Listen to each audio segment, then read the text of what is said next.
Bismillahirrahmanirrahim. Assalamualaikum warahmatullahi wabarakatuh. My name is Nur Alia Farzana binti Norsha. So now I will start with our introduction, which is the definition of property management. So, what is property management? Property management is a regulated profession in Malaysia. The Valuer, Appraiser and Estate Agent Act 1981 and Property Management Act 1981 is the legislation that registers and regulates the property management. The Act defined property management as a body of management, maintenance, and controlling of any land, building, and any interested therein except for the facilities for resident use. Also, property management is a third-party service done by a property management company to manage your place on your behalf. They are given the responsibility of maintaining and ensuring the property remains in a good condition. Also, property management is the overseeing of residential, commercial, and industrial real estate, including apartments, detached houses, condominium units, and shopping center, or to be specific, that called a strata building. It typically involves the managing of property that is owned by another party or entity. The property manager acts on behalf of the owner to preserve the value of the property, excluding the business that has been operated by the owner while generating income. So we had chosen one property which is in Kuantan Tembeling Resort. It is a truly unique condominium concept where nearly all units have sea view.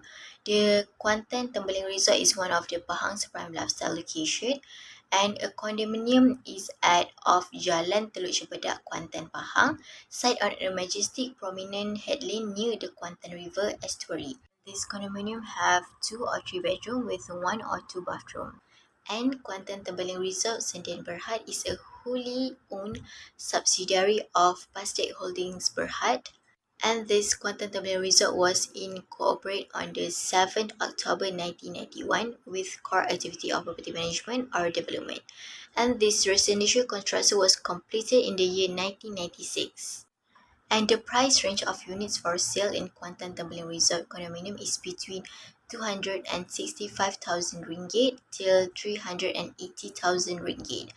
A unit in this property can fetch you a good rental return of approximately 6 to 7%. Also, accurate a unit here for self-stay where serenity, quietness, and privacy are availed. And in this condominium also provides a swimming pools, car parks, jacuzzi, barbecue area, private beaches, cafeteria, tennis court, sauna, clubhouse, coach courts, game room, spa, reading room, and 24-hour security supplemented with patrol guards. The development company made sure that Kuantan Tembeling Resort condominium becomes a landmark for future developments and attracts people from all over the city. Assalamualaikum. My name is Ainan Najwa binti Abdul Mubin with the matrix number of 2019258914. So I'm going to continue the presentation with the identifications of property management ethic and professionalism. So property management ethic and professionalism is under the associations of resident property manager, and all of the rules must be followed by the property manager. So the first ethic is the responsibility to protect the public. So the property manager have to protect the public from any kind of fraud or unethical practice in the property management. So they must attempt to eliminate any practice that could bring damage or discredit to the public and the professions. So they also must comply with the government agency charged to regulate the practice. Plus, they must follow the real estate law, banking and insurance of all of the local and state ordinance. So next ethic is the discrimination. So the property manager should not discriminate in the management, rental lease or any negotiation process for real property. So they must operate consistently with the fair housing laws and regulations. So one of the responsibility of the property manager is to educate those who's involved in property manager in order to comply with the fair housing laws regarding the discriminations. So they also should not reject service to any person due to the sex, race, religions, national origin, handicap, family status, or identity of a person. Next ethic is responsibility to the client. The property manager is responsible to serve the client and act in the best interest for the client.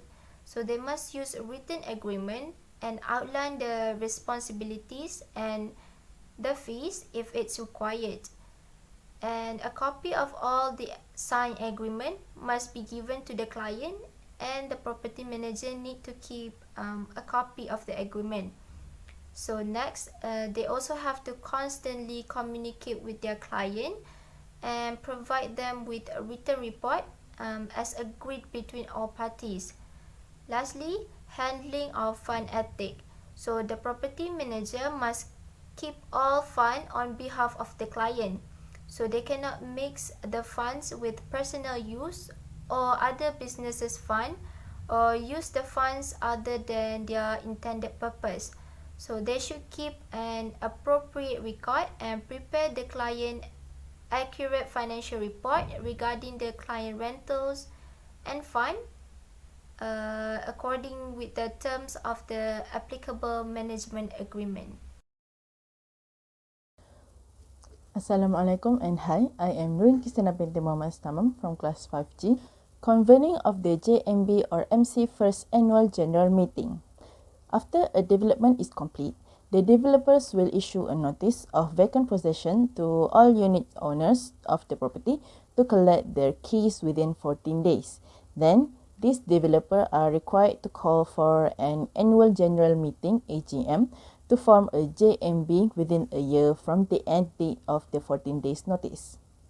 Forming a JMB need to consist of 3 to 13 unit owners and a developer as the representative. This body will remain until the Land Office issues the strata title. The convening of the JMB or MC to the first annual general meeting is to determine the number of the Joint Management Committee JMC members and to do an election for the member of JMC. This first annual general meeting was aimed to consider the amount of annual budget for the expenses of the building and common properties prepared by the developer. They also need to determine the amount of change. They also need to determine the amount of charge to be paid by a person owner and the contribution to the sinking fund. The agenda of first annual general meeting is also to consider the accounts of every parcel owners is audited. They need to confirm the insurance affected by the developer for the JMB to take over. Any matter involving the maintenance and management of the building and the common properties are also to be considered in this meeting. The 3 levels of management is first, the top level management. The decisions of these top officials will affecting the entire organization. They do not conduct the company directly. Instead, they set the goals and direct the organization to strive for it. The second one is the middle level management.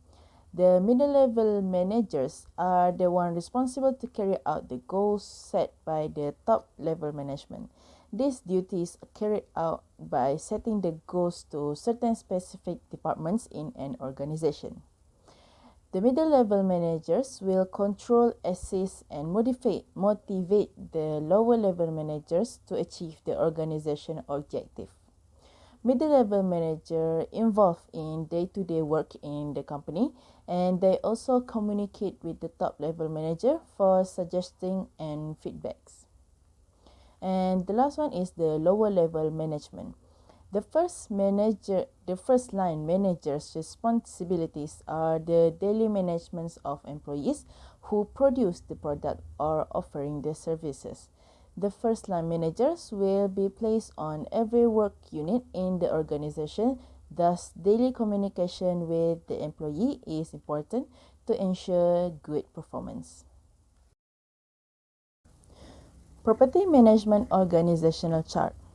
In this organization, there are 3 individuals that hold the responsibilities on managing the development and this property management. The very high on the hierarchy chart is the managing director. The managing director of this organization placed at the top of the organization chart. The responsibilities held by this position is to provide an operational plan and be strategic. They will motivate the team to ensure the success of the development project. The next one is the general manager. The general manager in this organization is responsible for obtaining new development project and the progress of the current development activities. The new project or the remodeling project is also under the watch of the general manager. And the last one is the operating manager. The responsibilities of an operating manager is observing the operation team and ensure the activities run efficiently with less possible mishap. It is also the responsibility of the operating manager to draw up a financial plan for the team and assessing the quality of the team assigned to them. So next, I will continue to the part which is the scope of work of the appointed authority. So Kuantan Tembeling Resort Condominium was managed by Pasdat Holding Berhad. So they are in charge in all of the management of the property. So one of their responsibility is to screen the tenants. So they have to manage the tenant, and they are also responsible in finding and screening the prospect tenants in order to fill the unvacant unit. So they will normally do a background checkup on the tenant. So next, they are responsible in managing the rent. So their duty is to collect rent and make sure that the tenant pay their rent on time. So they are also responsible to set up suitable level of rent for the tenants. Next, they are in charge of the maintenance of the property. So they will do regular checkup on the building to detect any defect. So if any defect occur, they are responsible to fix it or hire someone to fix the problem. Lastly, they are also responsible in resolving any issues between the occupants. So they have to negotiate with both parties in the best way, and they must not be biased in order to find the solution to the problems. Hi and Assalamualaikum. My name is Siti Aisha binti Abdul Mutlib with metric number 2019265902. I am going to explain more further details about challenge encountered by JMB, MC and MA. Firstly, have difficulties in doing collection of maintenance fees. Communication are kind of slow, and no interaction between a property manager and tenants or between a parcel owner and the other occupants. As we all know that to maintain the property, services and overall condition of a building, the payment of regular monthly maintenance fees is needed. The gymnasium, swimming pool, lift, walkways, and communal areas are all shared amenities in high-rise building, and they all require regular maintenance and administration. The second point is time management. Time management is very important because the GMBs also employed in other positions outside of their GMB position. It is difficult because of the requirement to inspect the building on a regular basis. Building upkeep and cleaning are included in this cost. If there are any problems with the building, they must find a remedy as quickly as possible. Furthermore, they are unable to get any rest since they must deal with a situation that has arisen in the apartment building. The resident had called them several times in the middle of the night to discuss a problem with the unit. That's why time management is very important. Other than that, the other point is dealing with residents. JMB, MC, and sub-MC must deal with large number of individuals in their capacity as hotel managers. Every resident has their unique set of behaviors that must be dealt with patient. They must treat all of the residents in the same manner. If there is a misunderstanding among the residents, the GMB, MC, and sub-MC shall be fair in their decisions.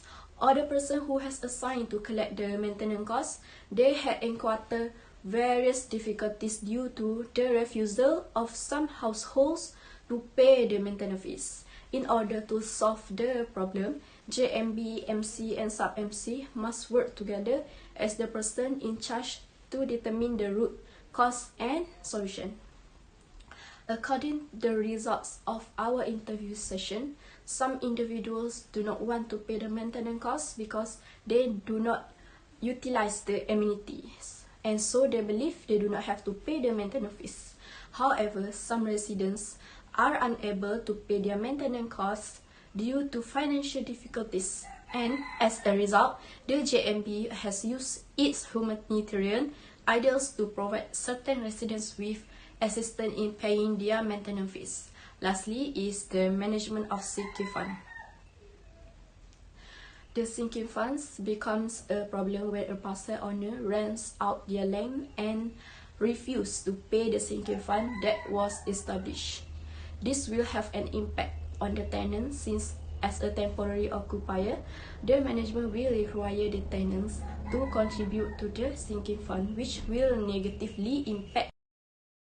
In conclusion, we have gained a great deal of knowledge via the process of completing this task. We have gained an understanding of how Management Corporation's property management team handles the facility and the scope of their work. We also learned how to upkeep team establish the foundation for their maintenance work, and as a result, the program and principles that were used in the upkeep process. We have known the scope work of Management Corporation, how to maintain the appearance of the condominium, and so on. Aside from that, we were able to improve our observation skill and pay attention to the specifics along the way to identify the common problems and challenges faced by JMB and MC. And lastly, then we learned how to enhance our interpersonal communication abilities by working together. We had a brief thought on how to find solution to the homework that had been assigned. In addition, we were able to stick together as a group during the entire voyage to finish this work. Thank you.